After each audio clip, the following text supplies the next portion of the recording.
Staff Sergeant Richard Bealieu ran his palm along a titanium panel at the National Air and Space Museum in 2001.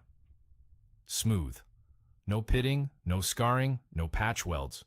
He'd spent 11 years maintaining SR-71s at Kadena Air Base in Okinawa, and the thing that bothered him about this museum piece, the thing that always bothered him, sat right there in the metal's perfection.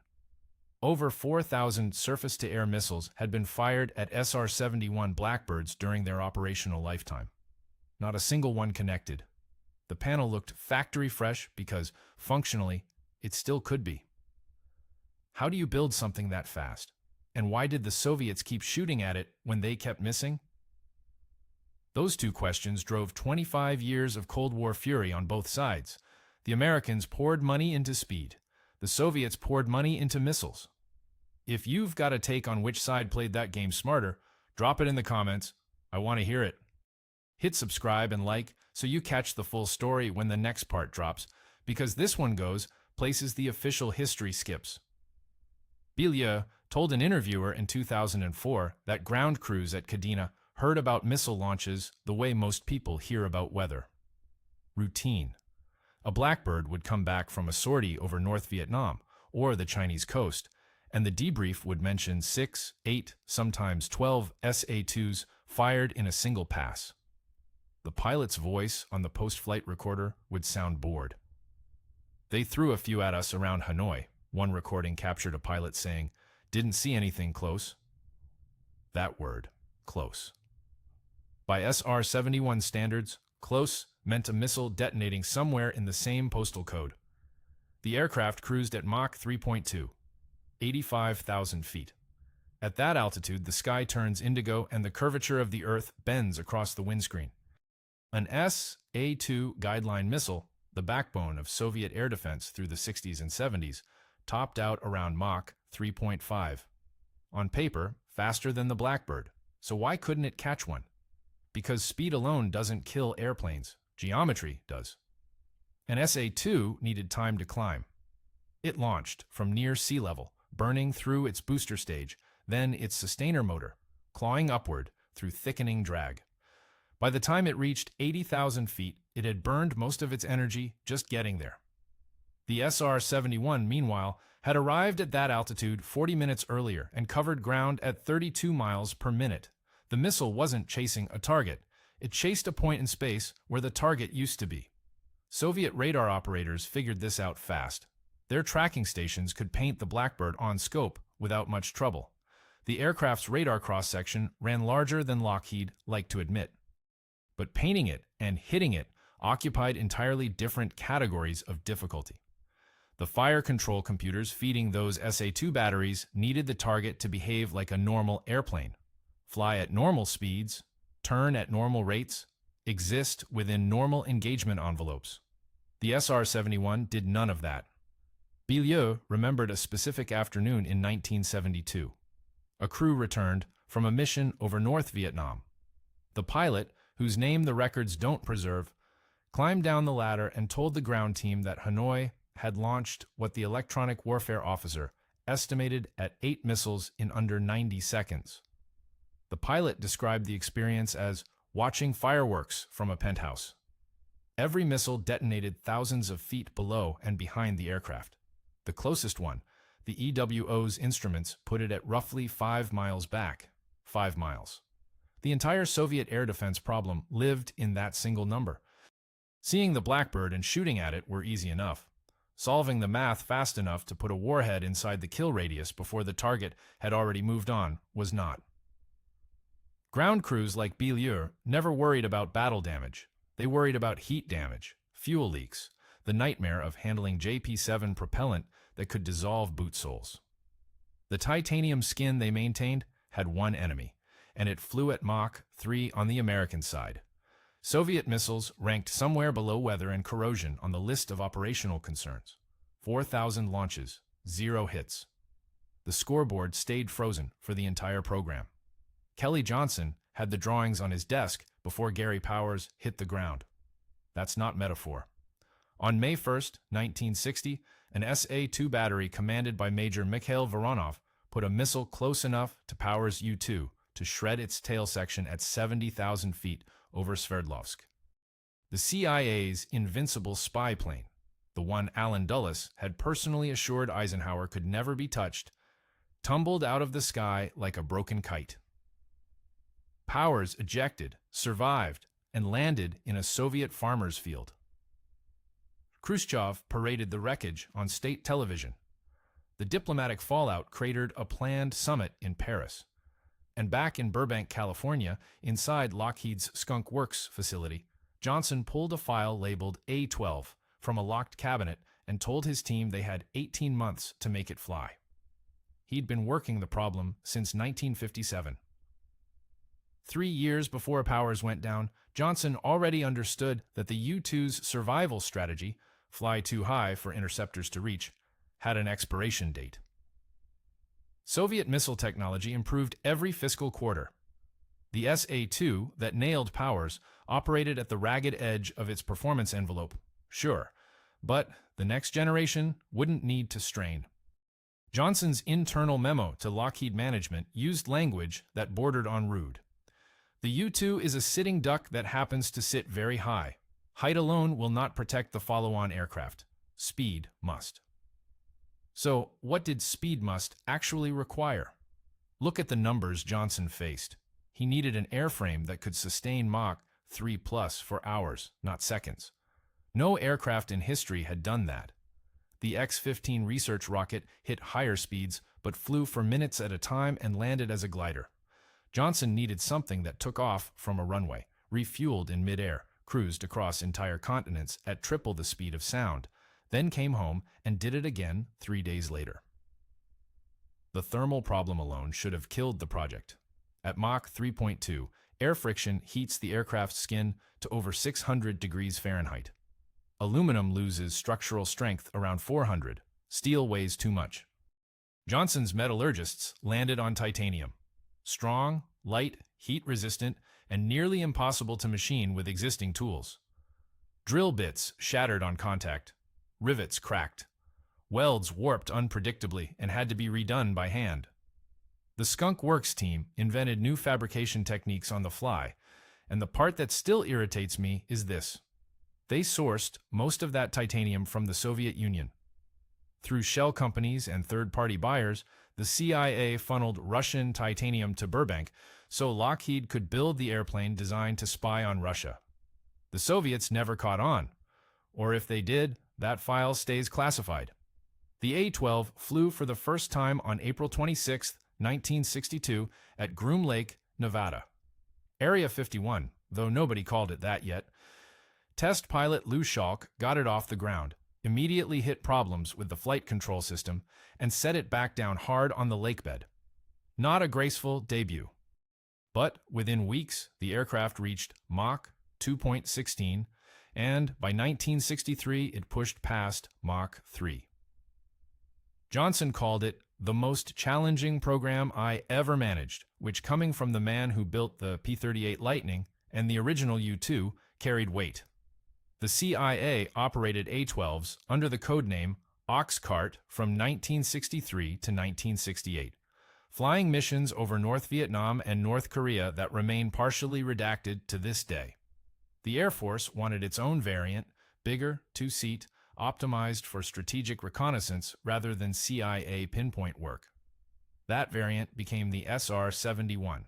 First flight, December 22, 1964. Lockheed delivered the aircraft to the 9th Strategic Reconnaissance Wing at Bealieu Air Force Base in California by January of 1966.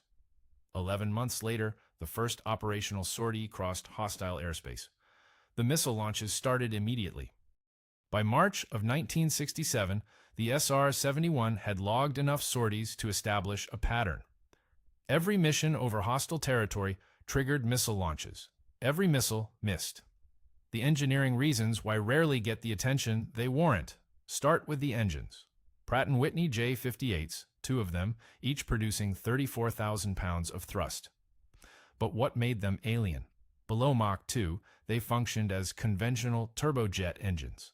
Above Mach 2, a set of bypass ducts opened and redirected airflow around the engine core, effectively converting the power plant into a ramjet. One engine, two modes. The transition happened automatically at speed, and pilots described it as seamless. No surge, no bang, just a shift in the sound. A low hum replacing a roar, the way a river goes quiet when it deepens. Why did this matter for survivability? Because ramjets get more efficient as they go faster. Most aircraft burn fuel at horrific rates at high speed. The SR-71 actually burned less fuel per mile at Mach 3.2 than it did at Mach 1.5. That meant it could sustain dash speed across an entire denied area without slowing down to conserve fuel. No throttle reduction over the target. No vulnerability window. The airframe itself behaved in ways that would alarm any conventional engineer. At cruise speed, thermal expansion stretched the aircraft several inches in length. Johnson's team designed the titanium skin panels to fit loosely on the ground, so loosely that JP-7 fuel seeped through the seams while the aircraft sat on the tarmac. Ground crews mopped puddles of it off the hangar floor before every launch. The jet literally leaked until it got hot enough for the panels to expand and seal themselves shut. An Air Force maintenance report from 1971 called this an acceptable design compromise. Acceptable. The airplane dripped fuel on the runway, and that counted as acceptable because the alternative, tight-fitting panels, would have buckled and ripped apart at 600 degrees. At 85,000 feet, the SR-71 operated in a sliver of atmosphere so thin that the margin between maximum speed and stall speed narrowed to about 25 knots. Pilots called it the coffin corner. Pushed too fast, the aircraft exceeded structural limits. Pulled too slow, the wings lost lift in the near vacuum, and the Blackbird dropped. 25 knots of margin at Mach 3. The reconnaissance systems officer in the back seat monitored this constantly, calling out corrections while simultaneously operating camera systems that could photograph a golf ball from 15 miles up. Soviet surface-to-air batteries faced a target moving at 32 miles per minute, cruising above the operational ceiling of every interceptor in their inventory, running engines that got stronger the faster they pushed. The SA-2's guidance computer needed roughly 22 seconds to calculate a firing solution. In 22 seconds, the SR-71 covered 11 miles. The math never worked. The Soviets kept trying anyway. The standard evasion procedure for an SR-71 under missile attack contained exactly one step. Accelerate. No jinking, no chaff, no evasive turns of any kind. The pilot pushed the throttles forward and let physics handle the rest. Colonel Ed Yielding, who flew Blackbirds out of Kadena from 1974 to 1981, described the protocol in terms so simple they sound fake. You see the launch warning on the scope, you add speed, and you wait. That's it. The missile runs out of gas before it gets to your altitude. He called it the calmest emergency procedure in aviation. November 14th, 1968, an SR-71 designated Article 2011 flew a reconnaissance pass along the Chinese-Vietnamese border at 83,000 feet. North Vietnamese radar stations tracked it from the moment it crossed into range. Over a span of 4 minutes, ground batteries near Hanoi fired what the electronic warfare officer logged as 6 SA-2s in 2 salvos of 3. The pilot, sources conflict on whether it was Major Jerome O'Malley or his replacement crew, noted the first salvo on his threat warning receiver at 3 minutes past the hour. He pushed the throttles to maximum continuous. Airspeed climbed from Mach 3.05 to Mach 3.17. 12 seconds later, the first 3 missiles detonated. Altitude, approximately 61,000 feet.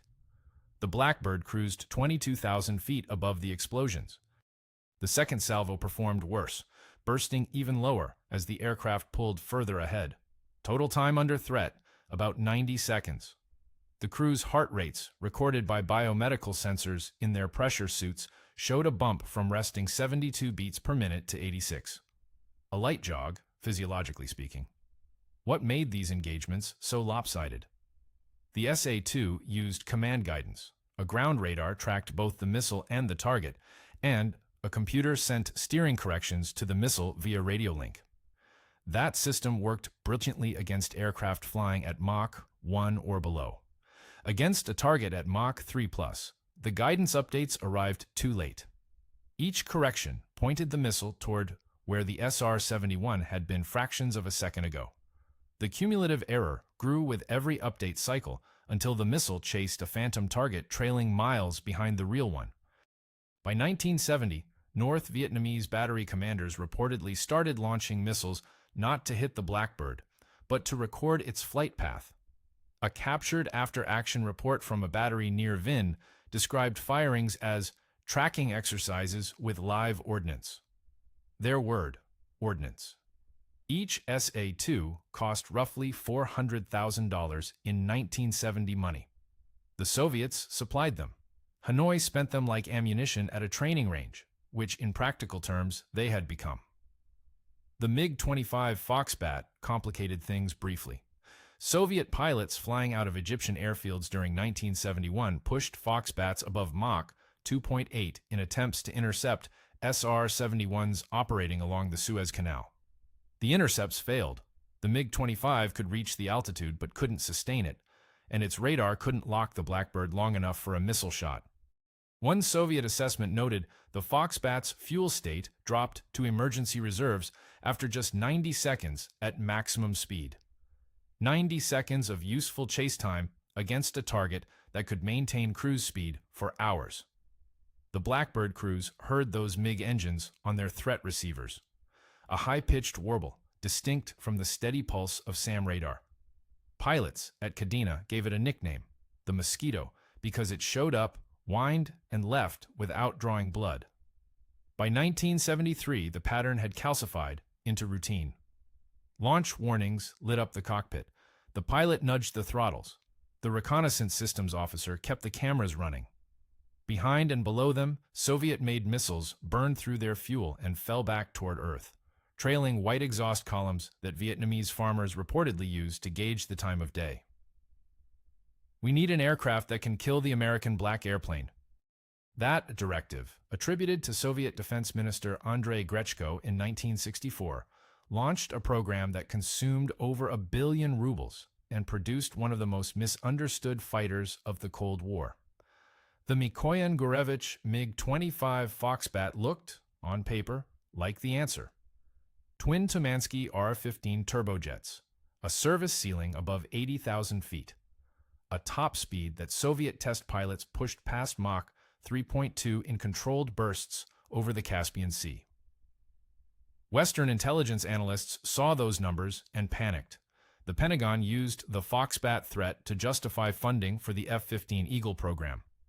NATO air commanders in Europe revised their entire intercept doctrine. They shouldn't have bothered.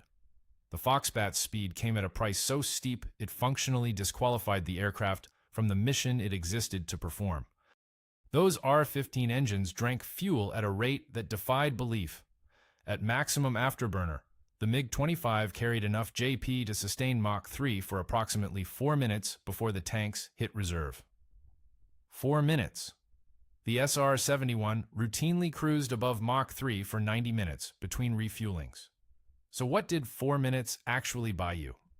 Barely enough time to close the distance on a target you'd already detected, assuming perfect positioning, assuming the target didn't accelerate, assuming your missiles could do the rest. Every one of those assumptions collapsed under scrutiny. The R-40 missile, the Foxbat's primary weapon, tells the real story. Semi-active radar homing on the R-40R variant, infrared on the R-40T. Both variants optimized for head-on engagements against large, slow targets. Bombers and tankers. Aircraft that flew predictable paths at predictable speeds below Mach 2. Against a tail chase scenario at Mach 3, the R-40's motor burned for roughly 8 seconds before going ballistic. 8 seconds of powered flight to close on a target that pulled away from you at every moment because your own platform couldn't sustain the speed needed to maintain firing parameters. The geometry never added up. Soviet weapons engineers knew this.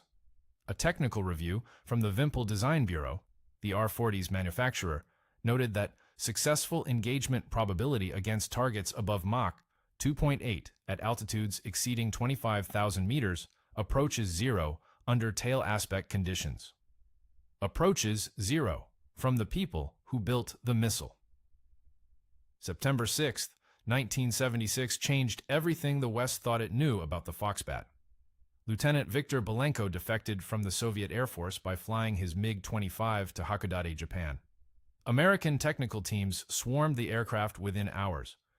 What they found under that menacing airframe stunned them. Vacuum tube avionics.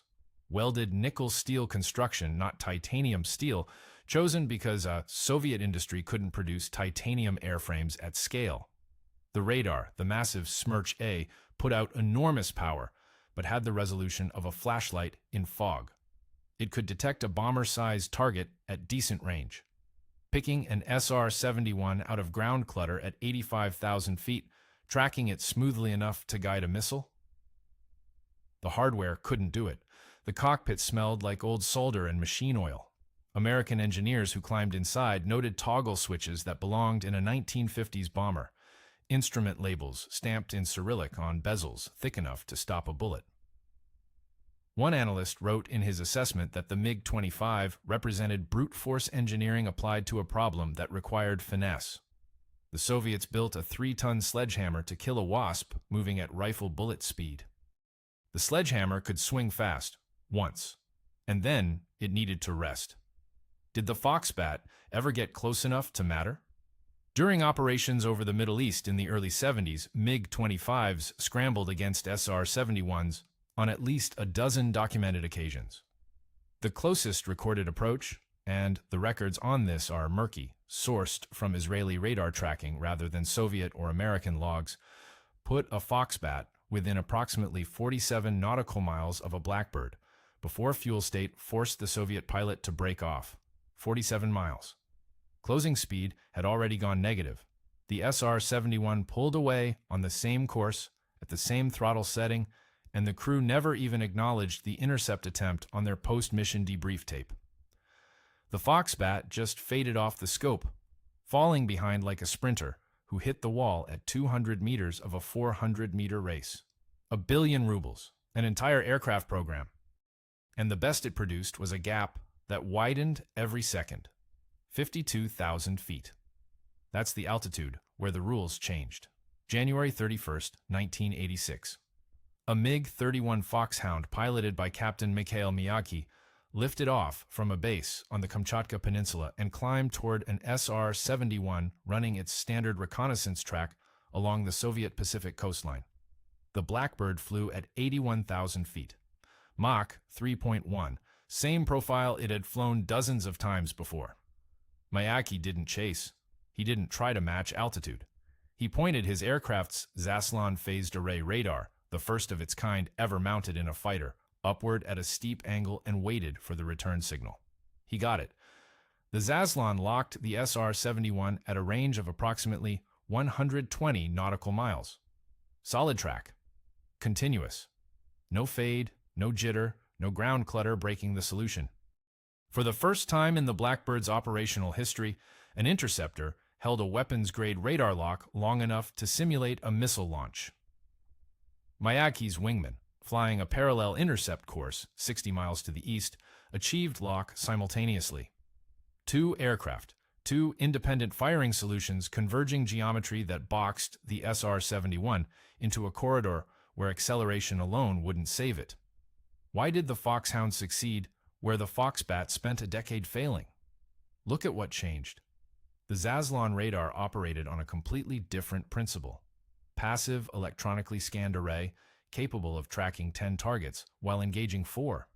Its processing power made the Smerch-A look like an abacus. The MiG-31 itself carried enough fuel for sustained supersonic cruise without afterburner, eliminating the Foxbat's 90-second sprint problem. And the R-33 missile under its belly offered a range of 75 nautical miles with an active radar seeker that didn't need the launch aircraft to maintain lock after firing. Fire and forget. The Soviets had finally built a system where each component matched the problem instead of falling short of it. The SR-71 crew detected the lock. Their threat warning receivers screamed with a tone nobody at Kadena had briefed them on. Not the familiar pulse of an SA-2, not the mosquito whine of a Foxbat radar. Something new. Something that held steady and didn't fade as they pushed the throttles forward. Miyagi never fired. The engagement occurred over international waters, and his orders restricted him to tracking only. But the data he brought home landed on desks in Moscow with the weight of vindication. 22 years after Grechko's directive, a Soviet crew had finally solved the intercept problem. The Americans knew what it meant. Reports from the January encounter filtered through intelligence channels within weeks. Subsequent missions along the Kamchatka track recorded repeated foxhound intercepts, not attempts, intercepts, with sustained lock times exceeding 40 seconds. The SR-71's defining advantage, the assumption that nothing could track it long enough to shoot, had evaporated over the cold Pacific. One detail cuts deeper than the rest. The Air Force didn't retire the Blackbird because satellites replaced it, though that's the story most people tell. Satellites and budget pressure both played a role. But the MiG-31 made the operational math ugly for the first time. An aircraft that cost $85,000 per flight hour to operate had just lost its guarantee of invulnerability. Congress looked at those numbers and asked a question Kelly Johnson never had to answer. What happens when they stop missing? The SR-71 flew its last operational sortie in 1989. The SR-71 didn't become obsolete because it failed. It became obsolete because it succeeded so completely that it forced the enemy to build an entirely new category of weapon to counter it. And by the time that weapon worked, the mission had moved to orbit. 25 years of operational flying. 3,747 sorties over hostile territory.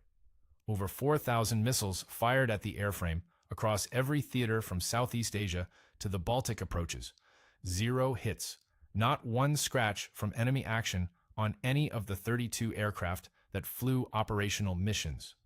The Soviets spent billions of rubles cycling through 3 generations of surface-to-air missiles, 2 interceptor programs, and a complete overhaul of their air defense doctrine.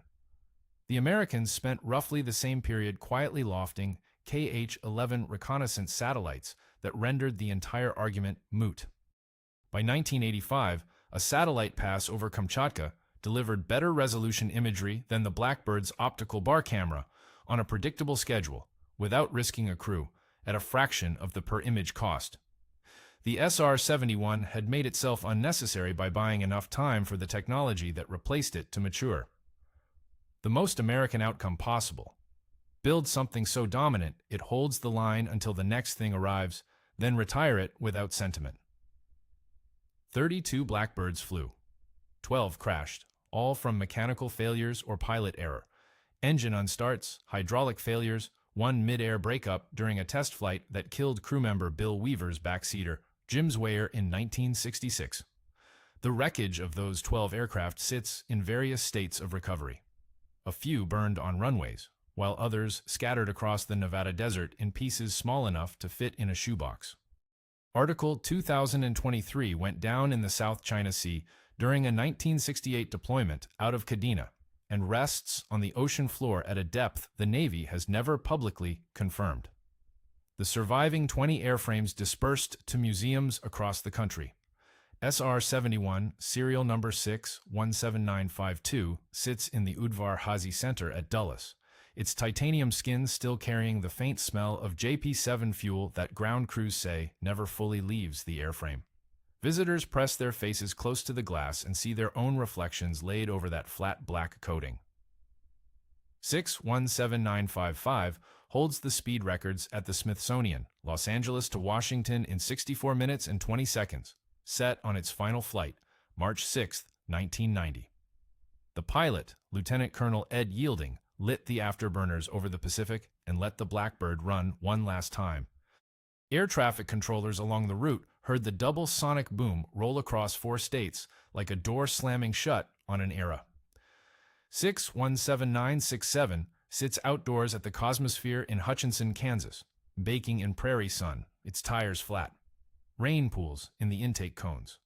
Nobody has started the engines since 1990. Captain Mikhail Mayaki, the Foxhound pilot who first locked a Blackbird, retired from the Russian Air Force in 1998 with the rank of colonel. He gave interviews in the 2000s, spoke respectfully of the aircraft he'd tracked, called it the one target that made you earn everything. The SR-71 crews from Det 1 at Kadena held reunions into the 2010s. Smaller each year, the pressure suit technicians and the crew chiefs and the pilots and their wives eating crab legs at the same Okinawa restaurant where they'd gone after missions, trading stories about inlet unstarts and tanker rendezvous points and the particular way the cockpit glass turned purple at Mach 3 when sunlight hit the cesium-doped thermal coating at the right angle. Colonel Yielding attended the last large gathering in 2016.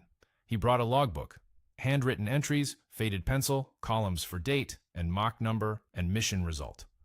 Every entry in the result column read the same way: nominal.